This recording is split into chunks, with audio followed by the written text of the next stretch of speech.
Dr. Jeff Thompson. I teach English here at Tennessee State University.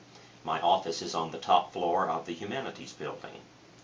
I am a lifelong expert on the TV show Dark Shadows, which is a cult classic, kind of like Star Trek and Doctor Who.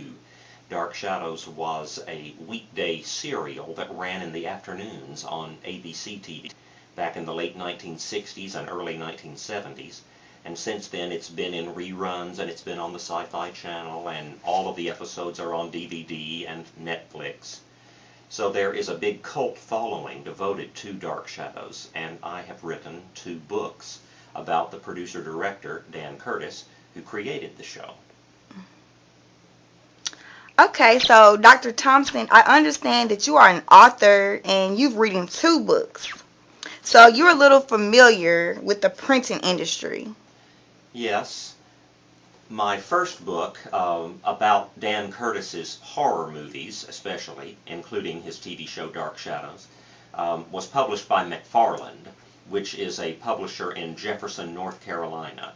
McFarland specializes in books about popular culture, movies, TV, sports, music, everything like that. I had so much material about Dan Curtis that I wanted to write about, and terrific rare photographs that I wanted to show, that I couldn't fit all of it into this first book, so I decided to write a second book, this one focusing on Dan Curtis's many mysteries and crime dramas, but I also discuss Dark Shadows in both. McFarland was not interested in publishing a second book about Dan Curtis so soon, so I self-published this book with a company here in Nashville called Published by Westview. The website is publishedbywestview.com.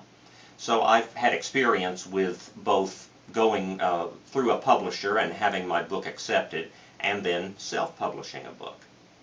I also have written chapters for other books about Dark Shadows and the comic books and collectibles and merchandise based on Dark Shadows. So I've written chapters for books as well as the 2 complete books that I wrote myself. That's interesting. So one question I want to ask you is, do you feel as if the printing industry has an impact on mass communication, and if so, how? Oh yes, the printing industry always has had a huge impact, especially in the past, but still very much today. Unfortunately, people don't read as many books now as they used to when books were the major form of entertainment. Many, many years ago, before movies, TV, internet, video games. But even in more recent decades and today in the 21st century, people still read plenty of books, both in the printed form and as e-books and Kindle and various electronic deliveries of books.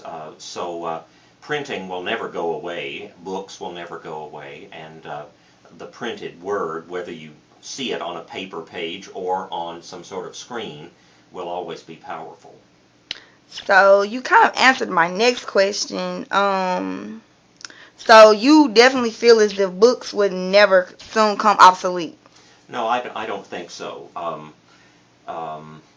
Libraries would still want books. Collectors of rare books and special collector's edition books would still want books. So I think there will always be a place for printed books of all kinds, religious books, nonfiction, fiction, and big coffee table books full of beautiful photographs of scenery or of people. So what do you think is the most important thing of being able to have access to a book versus the internet, or like, through a computer or whatnot?